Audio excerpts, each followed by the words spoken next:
Friends, welcome back to my YouTube channel. आज के session में हम डिस्कस करेंगे कुछ इम्पोर्टेंट क्वेश्चंस जो कि काफ़ी सारे गवर्नमेंट एग्जाम्स में आपको रिपीट मोड में देखने मिल जाएंगे, है ना। काफ़ी सारे क्वेश्चंस ऐसे हैं जो काफ़ी बारी रिपीट होते हैं। तो कुछ कॉमन क्वेश्चंस हैं जो हर एग्जाम में, चाहे वो केवीएस का एग्जाम हो, एनबीएस हो, टीजीटी, पीजीटी, ठीक है, यहाँ तक कि यूजीसी नेट में भी कुछ क्वेश्चंस हैं जो आपको देखने मिल जाएंगे। और अगर वो क्वेश्चन एज इट इज नहीं आएंगे तो वो कॉन्सेप्ट इतनी बारी पूछा जाता है, ठीक है, एग्जाम में एग्जैक्टली सेम क्वेश्चन ना आकर के उससे रिलेटेड कोई कॉन्सेप्ट आ जाए। तो अगर आपने क्वेश्चन सॉल्व किया होगा तो जब आप एग्जाम हॉल में बैठे होगे तो आपको स्ट्राइक करेगा कि हाँ, ये क्वेश्चन आया हुआ है या हमने कहीं सॉल्व किया है। तो चलिए स्टार्ट करते हैं आज के क्वेश्चंस। तो हमारा फर्स्ट क्वेश्चन है, विच of the following is not an economic activity. तो इनमें से इकोनॉमिक एक्टिविटी कौन सी नहीं है। ऑप्शन ए है हमारा पेंटिंग फॉर सेल्फ यूज, ठीक है। ऑप्शन बी है हमारा maintenance of public park by local administration, running an academic school. Option D है हमारा पेंटिंग फॉर कमर्शियल यूज। तो देखिए ऑप्शन बी क्या कह रहा है कि जो पब्लिक पार्क है उनको लोकल एडमिनिस्ट्रेशन जो है वो मेंटेन करती है। तो ये इकोनॉमिक एक्टिविटी है या नहीं है। जो भी पार्क हैं, जो भी गवर्नमेंट की ऐसी प्रॉपर्टीज है, ठीक है, तो उसको मेंटेन करने के लिए गवर्नमेंट को क्या करना पड़ता है, पैसा खर्चना पड़ता है। और जो लोग उस पब्लिक पार्क को यूज भी करते हैं उन्हें भी कुछ एक नॉमिनल सी फीस देनी पड़ती है, चाहे वो 5 रुपए हो, चाहे वो 10 रुपए हो, ठीक है। ऑप्शन सी है हमारा रनिंग एन एकेडमिक स्कूल। तो जब भी स्कूल रन करते हैं, ठीक है, तो हम उन्हें फीस पे करते हैं, तब वो हमें वहां पढ़ने देते हैं, ठीक है। तो इसमें भी क्या है, पैसे का आदान प्रदान हो रहा है, ठीक है। हमें पैसे पे करने पड़ते हैं तो हम उस सर्विस का बेनिफिट ले पाते हैं, ठीक है। पेंटिंग फॉर कमर्शियल यूज, तो कमर्शियल यूज के लिए अगर आप पेंटिंग बनाओगे तो ऑब्वियस आप पैसे चार्ज करोगे, ठीक है। ऑप्शन ए जो है वो अकेला एक ऐसा ऑप्शन है जिसके अंदर लिखा है पेंटिंग फॉर सेल्फ यूज, ठीक है। जब भी आप पेंटिंग करोगे अपने लिए तो आपको तो कोई पैसे देगा नहीं, ठीक है, और आपको भी किसी को पैसे नहीं देने पड़ रहे, ठीक है। तो ये क्या हो जाएगा हमारा ऑप्शन ए, ठीक है। ऑप्शन ए जो है वो हमारे इकोनॉमिक एक्टिविटी नहीं है, ठीक है।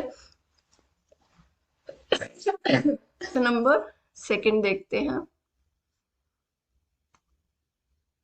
The difference between gross national product and gross domestic product. जो डिफरेंस है जीएनपी का, जीएनपी माइनस जीडीपी, क्या होता है। तो देखिए इसका तो सीधा सीधा स्ट्रेट आंसर है कि जो ग्रॉस नेशनल प्रोडक्ट होता है उसमें से अगर हम ग्रॉस डोमेस्टिक प्रोडक्ट को माइनस करते हैं तो हमारा आता है नेट इनकम फ्रॉम अब्रॉड, ठीक है। Net foreign income from abroad, ठीक है, net foreign income from abroad, ठीक है। तो ऑप्शन नंबर सी जो है वो इसका करेक्ट आंसर हो जाएगा, net foreign income from abroad. Next question देखते हैं। A nominal account having debit balance represent, ठीक है। नॉमिनल अकाउंट का आपको वो याद होगा जो हमने 11th क्लास में पढ़ा था, जो कि बहुत ही बेसिक है। हमने 11th में गोल्डन रूल्स पढ़े हुए थे। गोल्डन रूल्स, नॉमिनल अकाउंट का गोल्डन रूल क्या कहता था, debit all expenses and losses, ठीक है, credit all incomes and gains.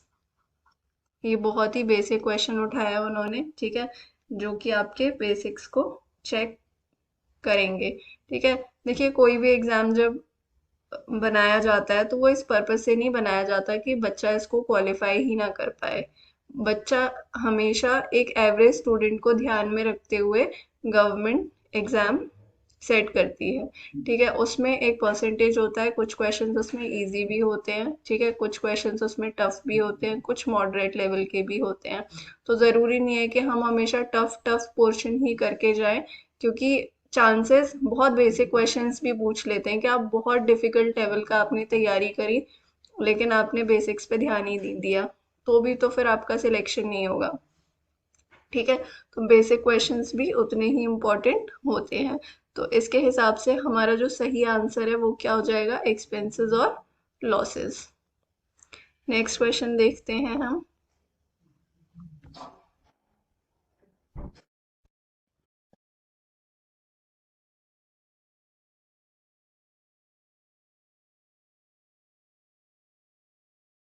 In India, the company that actually deals with the corpus of mutual fund is called। देखो India के अंदर ऐसी कौन कौन सी कंपनी है जो कि कॉर्पस ऑफ म्यूचुअल फंड्स में डील करती हैं। तो कॉर्पस का मतलब क्या होता है, कॉर्पस म्यूचुअल फंड्स होते हैं जिसमें कि it takes investor capital and put it to work in different investment, ठीक है। इन्वेस्टर्स का जो कैपिटल है उसको हम अलग अलग इन्वेस्टमेंट्स में लगा देते हैं, ठीक है। तो इसका जो काम है मेजर, वो क्या है, कौन सी कंपनी है जो इसमें डील करती है। तो म्यूचुअल फंड्स तो इसमें डील नहीं करती है, ठीक है। ट्रस्टी कंपनी भी इसमें डील नहीं करती और स्पॉन्सर कंपनी भी इसमें डील नहीं करती, ठीक है। इसमें जो डील करती है वो करती है आपकी असेट्स मैनेजमेंट कंपनी। यहाँ पे कंपनी दो बार लिखा हुआ है, ठीक है, ये नहीं आएगा, ठीक है। तो जो कॉर्पस म्यूचुअल फंड्स होते हैं उसमें हमारी असेट मैनेजमेंट कंपनी है, वो डील करती है, ठीक है। नेक्स्ट क्वेश्चन देखते हैं।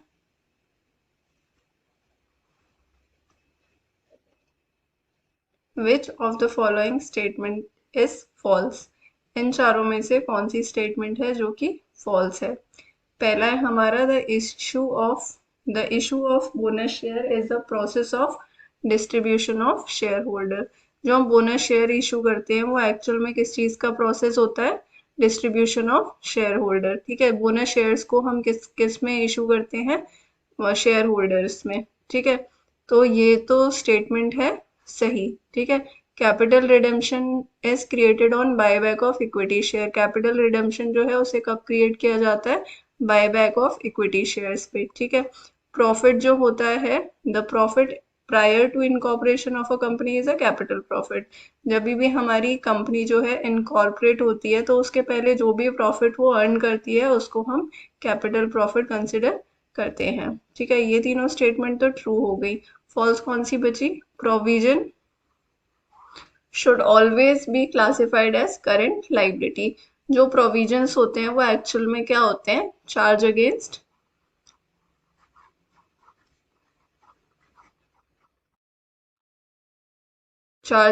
प्रॉफिट्स, चार्ज अगेंस्ट प्रॉफिट, ठीक है।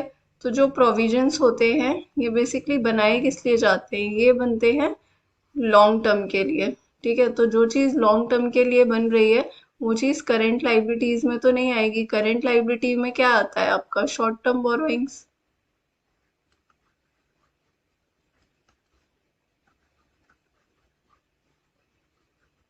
और बेसिकली जो आपके प्रोविजंस होते हैं वो बनाए क्यों जाते हैं, ताकि एक ऐसा पोर्शन आप अपने प्रॉफिट से निकाल करके रख देते हो ताकि जो भी फ्यूचर में अनसर्टेनिटी होगी या जो भी नुकसान होगा आप उसको तब यूज कर सको, ठीक है। तो इसको हम बैलेंस शीट में लाइबिलिटीज के अंदर शो करते हैं, ना कि करेंट लाइबिलिटीज में, ठीक है। तो इसका जो सही आंसर वो होगा वो क्या होगा, option number D. Next question देखते हैं।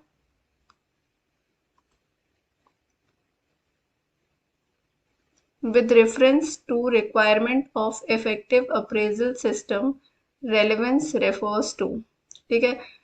इफेक्टिव अप्रेजल सिस्टम के अंदर जो हमारी की रिक्वायरमेंट्स होती हैं वो होती हैं तीन, रेलेवेंस, सेंसिटिविटी और रिलायबिलिटी, ठीक है।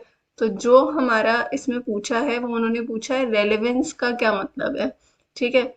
इफेक्टिव अप्रेजल सिस्टम में रेलेवेंस का मतलब होता है clear link between the critical job elements. इसका सही आंसर होगा option number B. Next question देखते हैं। Definition of forward by two counterparties with opposite but matching meat is called। ठीक है, इसमें ये जितने भी पॉइंट्स हैं, ठीक है, इसको हम एक सेपरेट वीडियो में डिस्कस करेंगे, लेकिन फिलहाल इसके लिए हम इसका जो सही ऑप्शन है वो होगा ऑप्शन नंबर डी, स्वैप। ठीक है, स्वैप का मतलब हम देख लेते हैं। स्वैप का मतलब होता है कि दो काउंटर पार्टीज के बीच में एक ऐसा एग्रीमेंट जो कि फाइनेंशियल इंस्ट्रूमेंट को एक्सचेंज करता है या कैश फ्लोज एक्सचेंज करता है या फिर पेमेंट्स जो होती है सर्टेन टाइम के लिए उसको करता है। ठीक है, तो स्वैप का मतलब होता है आपका basically combination of forward by two counter parties. ठीक है, तो जब उनकी कॉमन नीड होती है, ठीक है, तो उनकी हमने यहाँ पे वर्ड यूज किया है मैचिंग नीड। ठीक है, मैचिंग नीड या फिर हम कह सकते हैं उनकी जो कॉमन नीड होती है, इसलिए हम क्या यूज करते हैं वहां पे, स्वैप्स यूज करते हैं। ठीक है, ये आपको और क्लियर कर दूंगी मैं जो भी नेक्स्ट वीडियो डालूंगी, मैं वो छोटे छोटे टर्म्स हैं, ठीक है, उनको एक्सप्लेन करते हुए वीडियो डाल दूंगी, जल्दी अपलोड कर दूंगी। Which of the following is not the reason behind international trade. ठीक है, इंटरनेशनल ट्रेड को करने के लिए इसमें तीन तो रीजन दे रखे हैं, बट एक है जो इस इंटरनेशनल ट्रेड के लिए, ठीक है, मेन रीजन नहीं है। ठीक है, difference in consumption and demand pattern. देखो, इंडिया की अगर हम बात करें और फॉरेन कंट्रीज की अगर हम बात करें, ठीक है, तो इंडिया का जो कंजप्शन का पैटर्न है या जो डिमांड का पैटर्न है वो डिफरेंट है अगर आप बात करोगे यूएसए। ठीक है, यूएसए या फिर अगर आप चाइना को भी लोगे फॉर दैट मैटर, ठीक है, तो इनका जो कंजप्शन का पैटर्न है वो डिफरेंट है। इंडिया का कंजप्शन और डिमांड का पैटर्न डिफरेंट है। इंडिया के अंदर किसी चीज की डिमांड हाई है, हो सकता है वो चाइना के अंदर डिमांड उसकी बिल्कुल ही लो हो। ठीक है, तो जब हमारे कंजप्शन में और डिमांड पैटर्न में डिफरेंस है तो हम इंटरनेशनल ट्रेड करेंगे। तो ये तो इसका रीजन है इंटरनेशनल ट्रेड का। ठीक है, टेक्नोलॉजिकल एडवांसमेंट। ठीक है, अगर हम चाइना की बात करें, ठीक है, या फिर हम कोई भी एडवांस कंट्री की बात करें जिनके पास टेक्नोलॉजी अच्छी है, तो ऑब्वियस है कि हमको भी वो टेक्नोलॉजी चाहिए। जैसे फॉर एग्जांपल चाइना इलेक्ट्रॉनिक्स में काफ़ी सही है।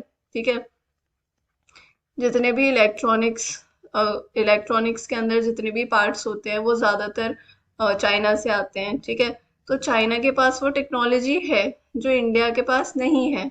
ठीक है, लेकिन इंडिया के पास क्या है, लेबर है। ठीक है, तो वो अपनी जो चाइना है वो यहाँ से क्या करती है, इनका एक्सचेंज चलता है। ठीक है, तो कोई टेक्नोलॉजी जो इंडिया के पास है और जो चाइना के पास है वो आपस में एक्सचेंज करेंगे, तो इसको हम क्या बोल सकते हैं कि टेक्नोलॉजिकल एडवांसमेंट की वजह से भी हमें इंटरनेशनल ट्रेड की ज़रूरत पड़ती है। तो डिफरेंसेस हैं कंट्रीज के बीच में, किसको लेकर के, टेक्नोलॉजी को लेकर के।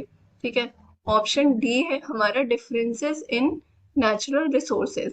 ठीक है, नेचुरल रिसोर्सेज में अगर हम बात करें कुछ कंट्रीज की जिनके पास जो नेचुरल रिसोर्सेज हमारे पास नहीं है लेकिन उनके पास है।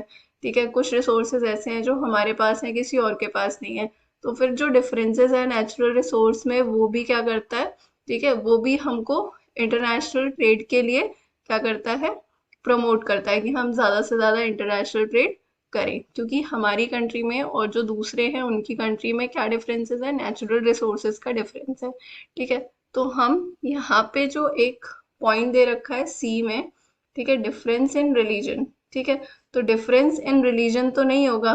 ठीक है, डिफरेंस इन रिलीजन ये तो कोई रीजन नहीं है इंटरनेशनल ट्रेड का। आप इंटरनेशनल ट्रेड इसलिए तो नहीं करोगे कि आप हिंदू हो, आप मुस्लिम हो, या फिर आप फॉर दैट मैटर कोई भी, आप कुछ भी आपका रिलीजन है, तो रिलीजन के बेसिस पे तो कभी भी इंटरनेशनल ट्रेड होता नहीं है। तो इन चारों ऑप्शंस में जो इंटरनेशनल ट्रेड है उसमें जो सी है, इसका आंसर सी नहीं हो, इसका जो आंसर है, सॉरी, इसका आंसर जो है वो क्या होगा, सी। तो it is not the reason for international trade. Which are the additional three elements of service marketing mix. तो जो हमारे थ्री एलिमेंट्स हैं सर्विस मार्केटिंग मिक्स के, ठीक है, वो इन्होंने पूछे हैं। तो उसके पहले थोड़ा सा देख लेते हैं कि जो मार्केटिंग मिक्स का जो कॉन्सेप्ट है, ठीक है, मार्केटिंग मिक्स में 4 पीज होते थे। ठीक है, कौन कौन से पीज होते थे, एक होता था आपका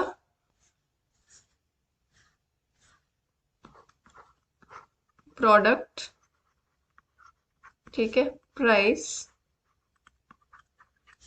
प्लेस एंड प्रमोशन। ठीक है, ये जो पीस थे हमारे वो किसने दिए थे? ये दिए थे मैकार्थी ने। ठीक है, मैकार्थी ने दिए थे ये,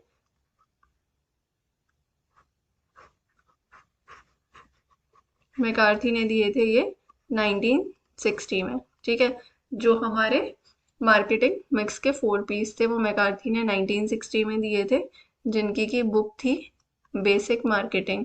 उसमें इन्होंने ये सारी चीजें दे रखी थी बेसिक मार्केटिंग के अंदर। ठीक है, फिर इसी को आगे एक्सटेंड करा था, इसको आगे एक्सटेंड करा था आपका बर्नार्ड ने, बर्नार्ड एच बूम्स। ठीक है, एच बूम्स करके थे जिन्होंने इसको एक्सटेंड किया था। बूम्स के साथ में एक और थे, बिटनर। ठीक है, तो इन्होंने क्या दिए थे आपके? Service marketing mix. ठीक है, सर्विस मार्केटिंग मिक्स में इन्होंने क्या क्या चीजें दी? सर्विस मार्केटिंग मिक्स में इन्होंने 3 चीजें दी, और वो 3 चीजें कौन सी थी आपकी? ठीक है, वो ये ऑप्शंस में दे रखा है। जो मैकार्थी ने दिए वो तो 4 पीस थे। ठीक है, जो बूम्स एंड बिटनर ने दिए वो थे आपके सर्विस मार्केटिंग, जो कि उन्होंने कब दिए थे? 1981 में। ठीक है, तो जो 3 आपके थे वो, उसमें पहला था आपका पीपल, दूसरा था आपका फिजिकल एविडेंस, तीसरा था आपका प्रोसेस। तो जो सर्विस मार्केटिंग मिक्स थे उसके जो 3 सर्विस मार्केटिंग मिक्स के जो एलिमेंट्स हैं वो क्या क्या हैं? People, physical evidence and process. तो इसका सही आंसर क्या होगा? People, physical evidence and process. ठीक है, तो आज की क्लास के लिए इतना ही। अगले वीडियो में हम डिस्कस करेंगे जो हमने अभी बोला था, स्वैप्स, फॉरवर्ड, ऑप्शंस, ये सब क्या होता है वो हम नेक्स्ट वीडियो में डिस्कस करेंगे। That's all for today. Thank you. I hope you like the video.